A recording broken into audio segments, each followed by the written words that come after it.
Well, hello, everybody. Welcome to another episode of the Adventures in Advising podcast. My name is Ryan Shekel. With us, as always, is Matt Markin. Matt, how are you doing on this Friday?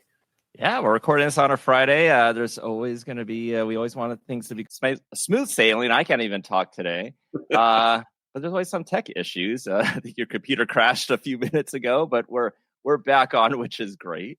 Yeah, one of the things that I absolutely love is the idea of like the polished, finished product that's presented to the world, but then knowing all the ways that the sausage gets made and all the things that happen along the way. Sometimes that's as much as an interesting story as anything else we're doing.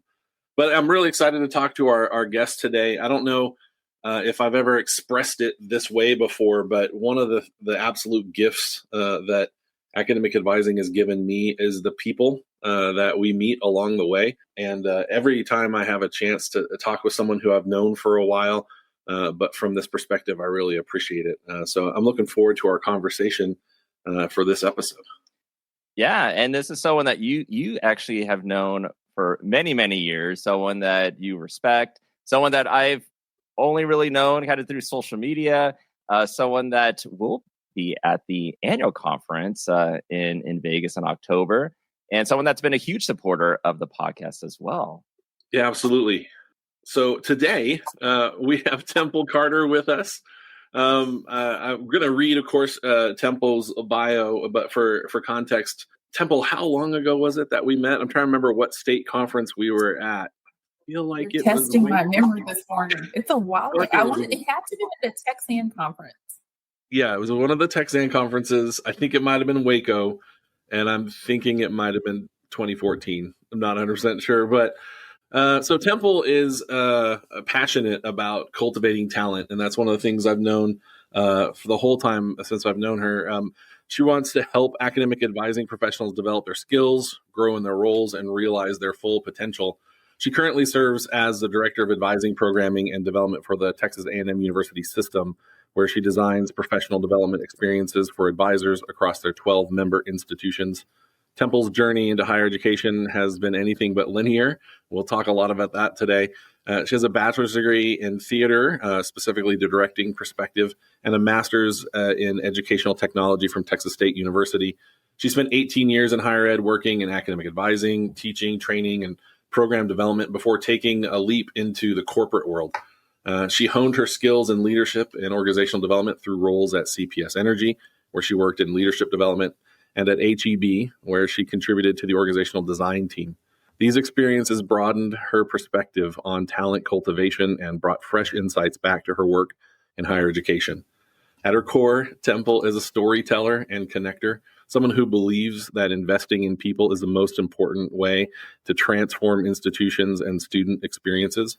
But outside of work, she's happily married and the proud dog mom to 4 rambunctious pups, Pogo, Gigabyte, Megabyte, and Kilobyte. I love that.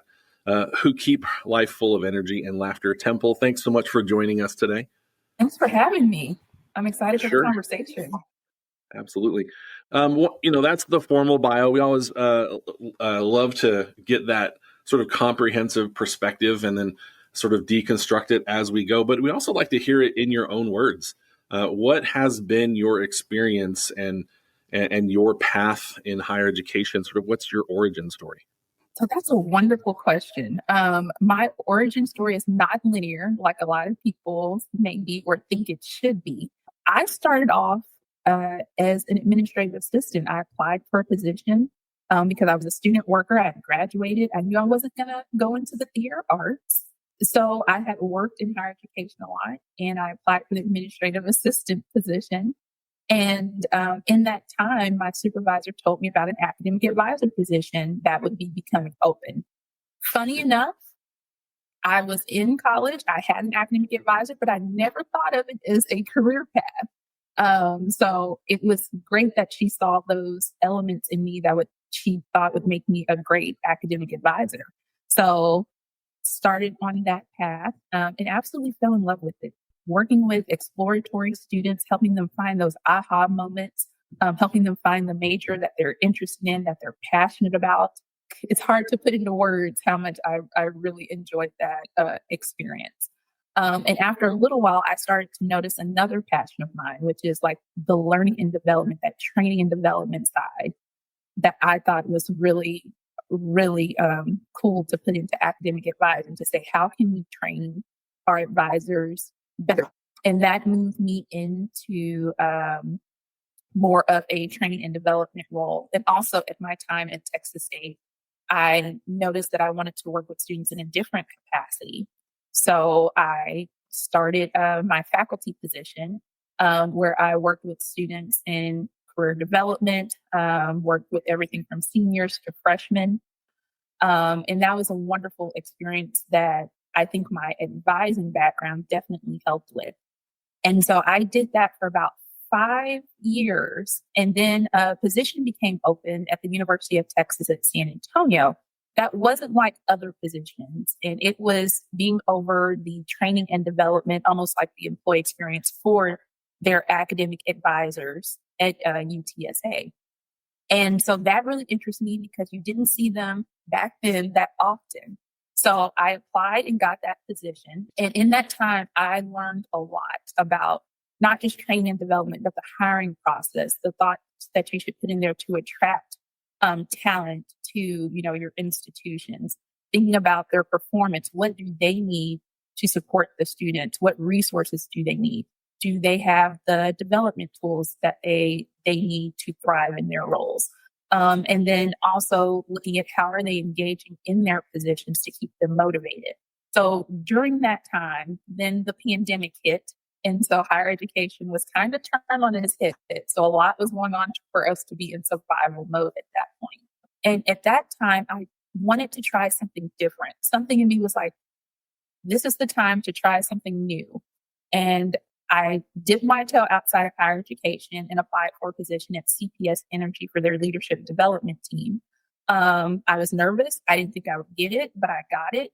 And it was probably one of the best opportunities in my career that I could say, because it allowed me to expand my resources, my knowledge. And I learned so much that I was like, oh, if I ever go back to higher education, I want to put some of these things in place. These are some of the things I haven't seen before, especially in an academic advising section, as far as for their development. And then also after CPS Energy, I returned to higher education for a little while to do more of the talent development role at the University of Texas, UT Austin system. And in that role, I helped develop and cultivate training, learning, and development specifically for the system office staff. And then I got a call from HEB, which is a grocery chain that's very popular in Texas, to be a part of their organizational design team. And I thought that's different than training and development, but it's a challenge I'm willing to accept to see how can we help the processes and procedures and help each department under HEB thrive and grow. After that part, I saw a position posted and got a call to let me know that a position at the Texas A&M system was developing an office for academic advising, because they wanted to support the people that are supporting their students. And so they put together the Office of Academic Advising, and my now supervisor, I'd say Advance, let me know about the position. And I applied and I got it. And that's where I have been in my career for about 2.5 years now, which is amazing. Getting to work with now 12 institutions. A&M Victoria just joined us on September 1st. Wow, 2.5 years. Does it feel like it's flown by? It has flown by a whole lot since I started in 2023. Lots of great things and lots of knowledge to learn about the A&M system. I've been privileged to be able to work with the three different systems within the state of Texas, everyone being very different and having their own unique way of approaching higher education. And you've mentioned, your passion. You've mentioned wanting to cultivate talent.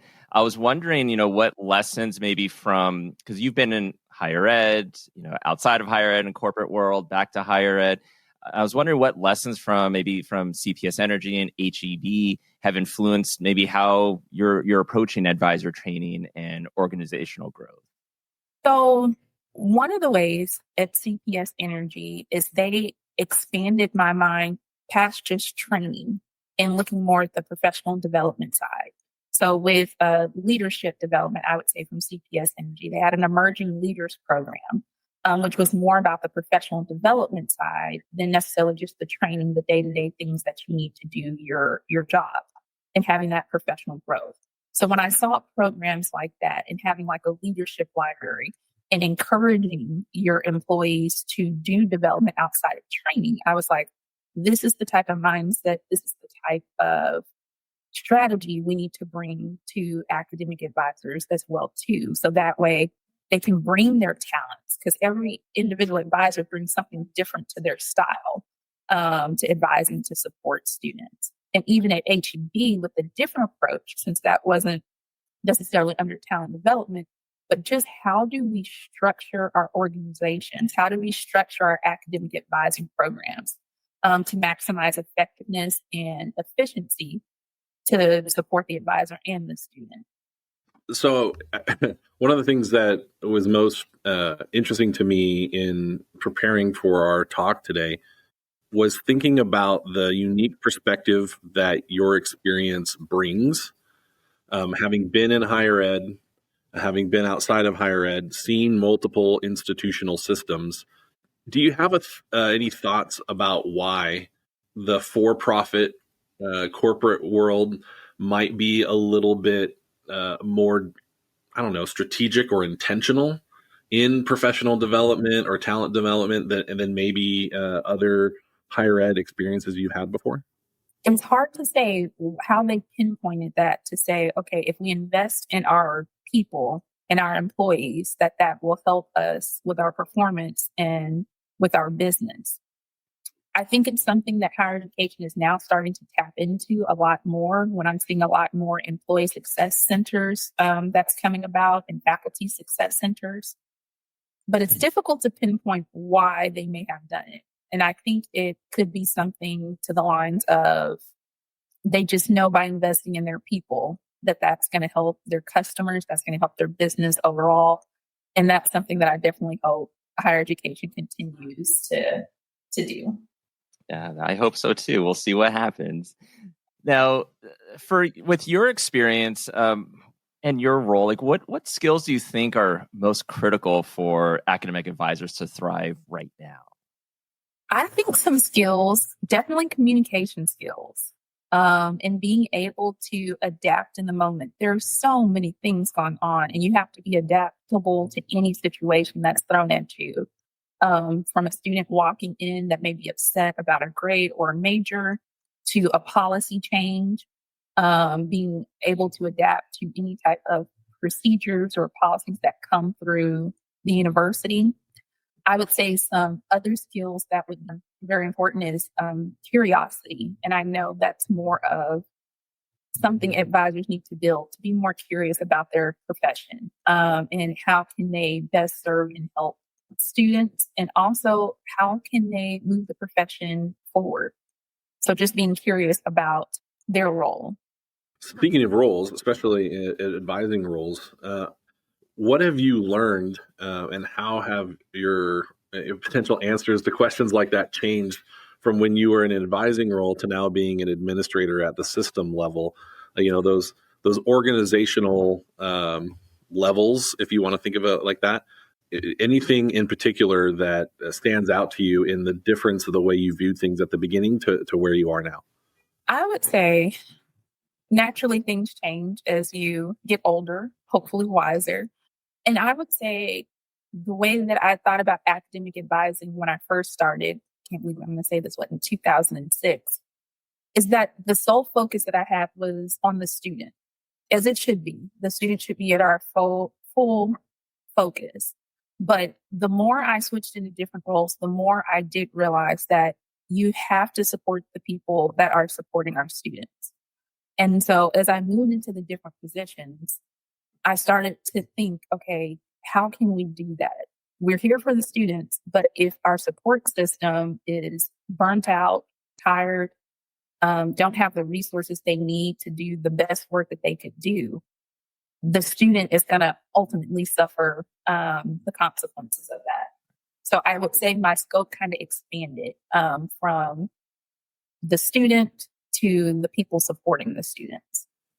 I love the way you said that, because I've heard, when we're at conferences and I'll hear from other individuals that'll say like, yes, we're here for the student, but I don't feel like I have the support. Or my supervisor says, well, everything we have to do is for the students. And no matter if that's extra work on your plate, now you have to figure it out. So I love that you say that, support those that are supporting the students. So I'm curious because like from your bio, it's stating that, you design professional development opportunities across 12 institutions in the Texas A&M system. So how do you go about doing that?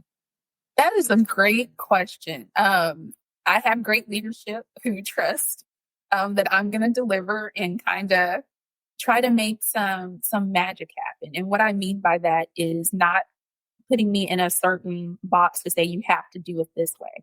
But it starts with seeing what the institutions need, like doing a needs assessment. I'm not the type of professional that just wants to say, okay, this is the latest, hottest thing. Let's just throw it at you if that's not something that you need to thrive and grow. So I like to listen. I like surveys and sending out surveys and getting those back, but nothing's better than sitting down and talking to an advisor or to a aspiring manager or a director of an advising center to say, okay, what do you need? What could we provide that would help you thrive and grow in your role as well too? And then from there, seeing what connects the dots across all of our 12 institutions. So instead of just having one specific thing for one institution, academic advising is going to go across the board. How can we take those things and make those bigger? How can we have a professional development that goes across all of the institutions to where they connect with each other and make those relationships to help each other grow as well too?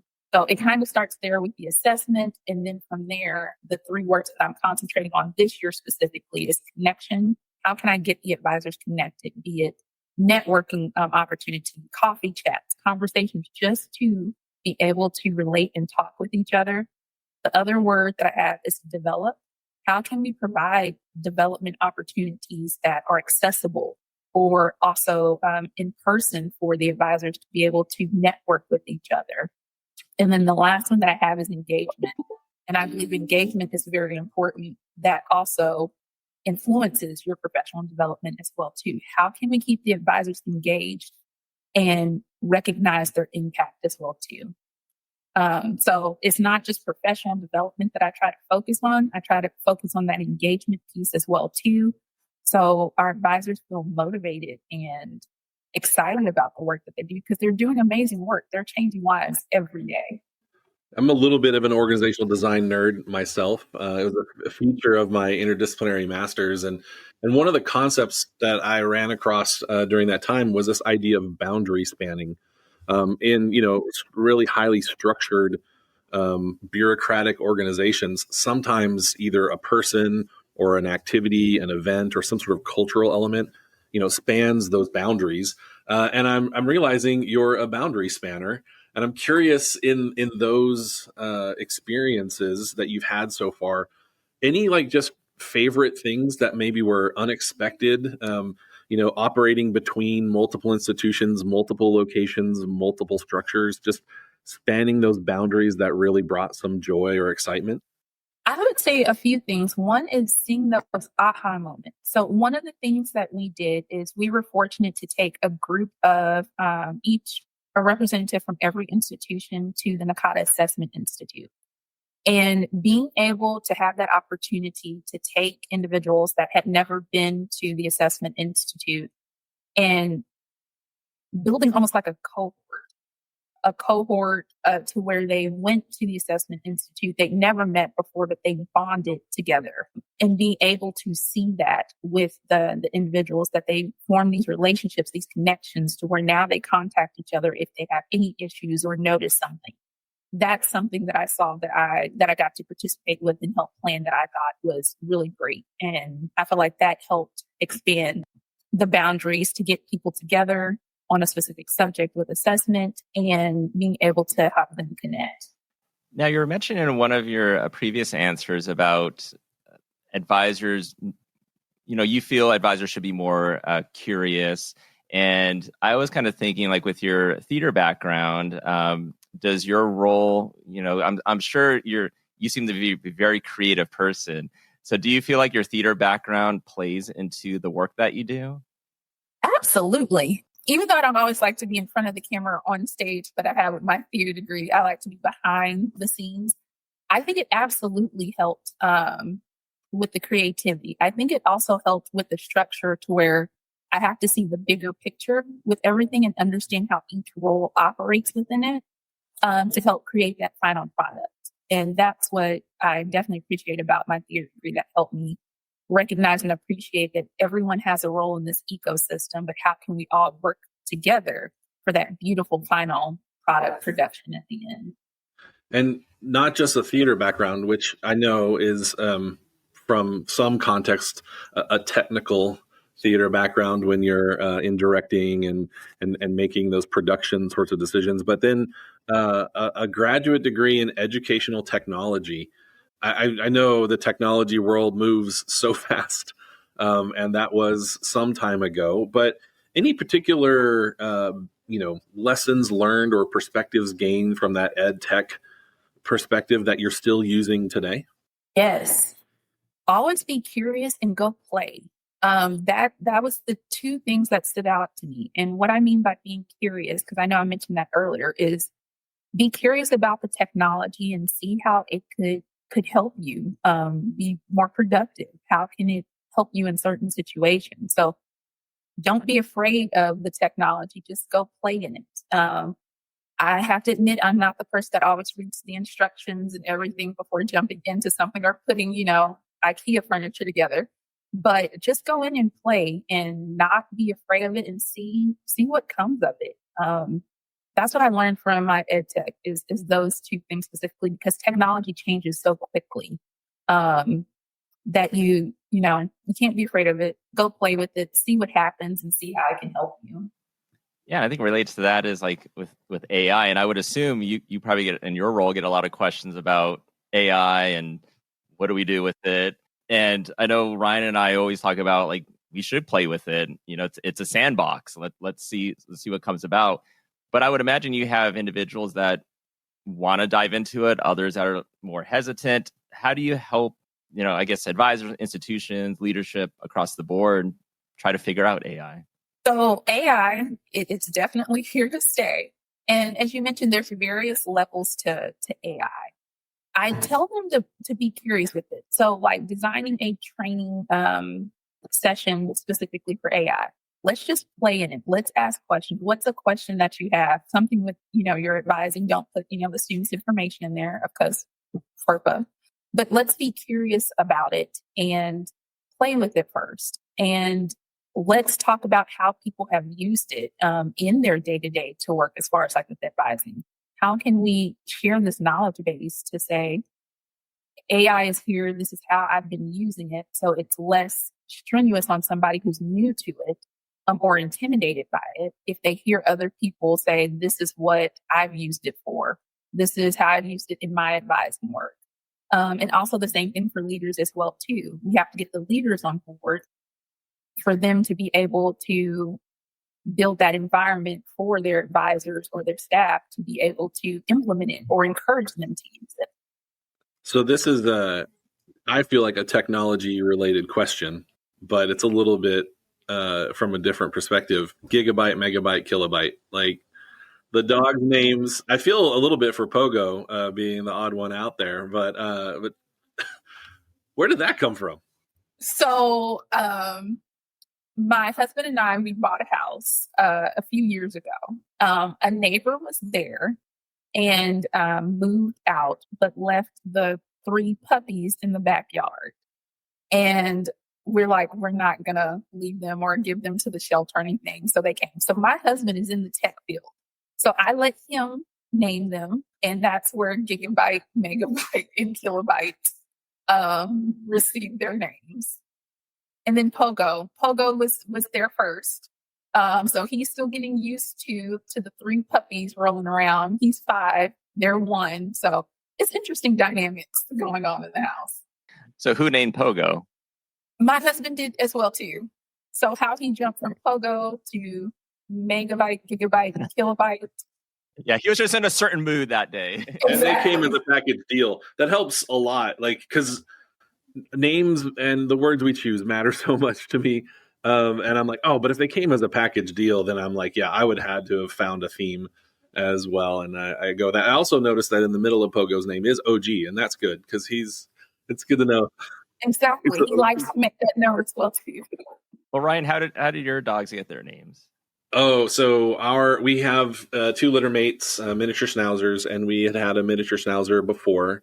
Our niece had named her, and we had adopted her when they had changed some things at home, and she named the original miniature schnauzer that we had in our house Jewel. And then when we decided it was time to bring some new dogs into our home, we had the two litter mates, and we were looking for pair names, girls. We considered a lot, but we decided to go with the honoring Jewel and name them after jewels. So Ruby and Jade. It also helped that they were color coded, so we could tell them apart for a while. But I love the little insight that these sort of personal things give to us about who we are and how we think and build community. Especially, you mentioned that you're a storyteller. And I'm curious, what stories you want or think advisors could be telling about the work that we do. How can we shape our messaging as communicators in a narrative sense that can be strategic and intentional? So that's an excellent question. I think advisors need to share their stories more because they do have wonderful stories to tell. So not even just their origin stories, how they got into the profession, but stories of their impact. And I think as advisors, we are always on the go. My thing is it's orientation, registration, graduation, repeat with some policy changes sprinkled in. So sometimes we don't have the chance to stop and reflect and share those stories with each other, which are very impactful. And I think it's very important also for advisors to share their stories. So that way people across institutions know the story of academic advising as a whole and what value we bring to the student success story. So I think in a whole that it is very important for advisors to tell their stories. Telling the stories of the first time you met with a student. I can remember that story. The first time you maybe went to a conference or presented on a certain topic. There's so many ways to share those narratives with people. The important thing is sharing those with people and stopping, reflecting, and thinking about them. Shameless plug, because Ryan asked a question about stories and you were talking about sharing advisor stories. Nakata also has an amazing pocket guide called Advising is Forever that shares the many various stories and what advising professionals have learned in their time in higher ed. You can get that. I think it's only $5. So yeah, please pick it up. And I'm sure kind of connected with your professional development that you do, you get questions about wellness and burnout. How do you address those? So the way that I address those is by first acknowledging and, thanking them for coming forward to say that they feel burnout. Because sometimes I've seen advisors, and I can even say it myself, I wouldn't say that I was burnout or stressed or anything because I would feel like that is looked frowned upon, that I'm complaining. So I acknowledge and thank them for coming to say that that's how they feel in that moment. And then from there, I see what level of burnout or not being motivated that they may be in that moment. And from there, provide specific resources for that. So if someone says that they just don't feel motivated anymore, okay, asking those probing questions, going into more of a coaching mode, and asking them, okay, why do you feel this way? What have you noticed? Okay, is it your day-to-day work? Is there other things? And then from there, guiding the conversation to, okay, these are some resources that may be good for you, but not just the resources. How can we build an action plan off of that? Some things that you're going to intentionally put in place to help get yourself out of this burnout phase. The other thing that I will say to that too is I also push that we think of students holistically with their well-being and everything that they have in their experience. I definitely push that we think holistically about our advisors as well, too, including that well-being component and challenging advisors to say, hey, what are you doing for yourself for that work-life balance? What breaks are you taking? What are you doing in your day-to-day to help encourage that wellness part? Because like I said, I remember when I was an advisor, it was always go, go, go, go, go present, go see students, go do this, go do that, and not stopping to take that time to take care of myself and that wellness and trying to lead to not having burnout.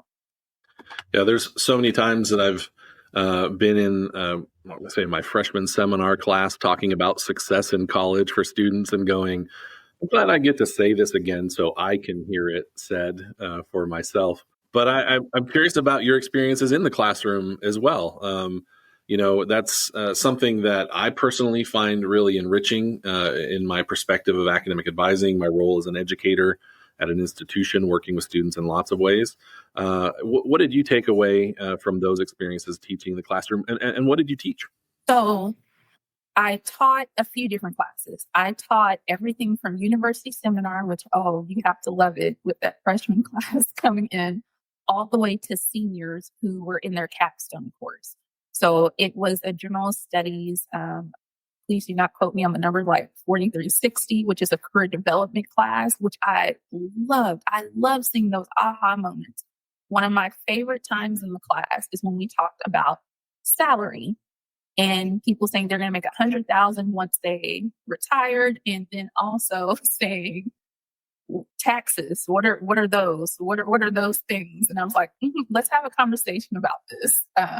Was always a fascinating conversation. And I truly enjoyed being in the classroom because it brought that different perspective, having that interaction with students and opening it up to a different style of teaching, having that discussion and making it very experimental learning part of it. It brought out that creativity that I definitely love. And I love the discussions. Sometimes we wouldn't get to certain topics because I would open up a topic or a conversation and just let the students talk with each other, giving them that freedom and that room to explore and get to see other perspectives. And that's something I definitely loved in the classroom because you have a little bit more time in the class than you do with an advising one-on-one session sometimes. So that's what I love about it. Yeah, it definitely gives you a different environment. Did you ever have experience where you had like a class where everyone seemed very like timid or shy? And if so, how did you get them to open up in discussion? Yes, all the time. I would ask them questions. What did you do this weekend? What's going on campus? And kind of flip it back on them. Or even starting out to where they start with partners and it's easier to share with somebody one-on-one and then bring it to a big group. Or starting with an activity to where it take their mind off of, it's about me telling my opinion. Let's talk about this activity. And then slowly kind of inception them to kind of start talking broadly about the topic. Speaking of teaching and in the classroom, in your 12 member institutions and your other roles or whatever, you share a little bit about your experience working with faculty advisors, those who are primary role is instructional, but they also have an advising capacity.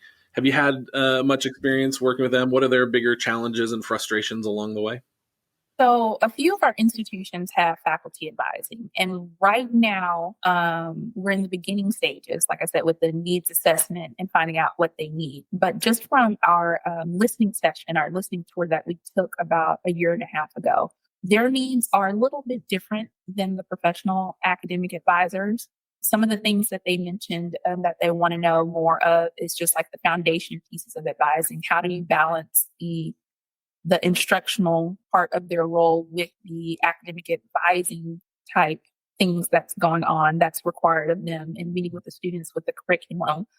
So just finding a way to create some training and development specifically for them that would help them thrive in their roles. Now, I know I was asking earlier about how do you address wellness when others have questions about it, but I was wondering, what do you do for your wellness? That is a great question. I will go outside. At one point, I was trying to get the pups that y'all mentioned into agility. It did not quite go well because one went one way, one went the other, one was doing something else. So getting to hang out with them is always great for the wellness. Also, checking in on people and just having those impromptu conversations with people I hadn't maybe talked to in a while. So that helps fill my bucket, as well as going on walks, going near any types of big bodies of water. Usually in my background, I have a beach or something, and that also helps fill my bucket as well. And food, I'm sorry, the most important thing, food. Going to restaurants and trying out different foods and different things like that. And I just encourage advisors to find something that helps keep them going. If it's writing, journaling, coloring, whatever it may be. Do you have a favorite food? I do not. I don't discriminate with food. I will try anything at least once, but no favorite genre. Yeah, I one of my favorite things is when people ask me, "Well, we're going to get pizza. What kind of pizza?" And I'm like, "Oh, I like round pizza, but I'll also eat pizza that has corners." So, well, I do have a question for y'all that I ask a lot of people in my training and development sessions. Does pineapple belong on pizza? Oh, that's the controversy. I'm gonna let Ryan start with that one. Yeah, I know what I thought when I was young. And when I was young, I thought those squishy, wet, sweet things weren't what pizza was. But I am almost certain that the last pizza I ordered was a Hawaiian style pizza. So, things change as you get older. And like you said, I don't discriminate. If it tastes good, let's go. All right. So my partner, Richard, will say, yes, it does belong on a pizza. He loves pineapple. So yeah, he would say yes. I just argue with him just for the fun of it and say no. But secretly, I will eat it if I'm hungry because I'm like, it's pizza. I typically don't eat mushrooms, but if it's on pizza, I'll eat it. So if it's on the pie, there you go. What about you, Temple? Oh, okay. I'm gonna admit this. I don't like it, but I also never tried it either. So my friends called me out on that the other day. They're like, "How can you say you don't like it?" But I'm like, "It's sweet. It doesn't belong on this." So yeah, they gave me an earful about not trying it. Well, we have you on record saying that you would try something just once, so maybe at some point. I think we have a plan for Vegas developing. Oh no. Yeah, I think there's so many things that when we imagine the potential, that was one of the words that was early as we were reading your bio, the potential of being open, of being willing to say yes and.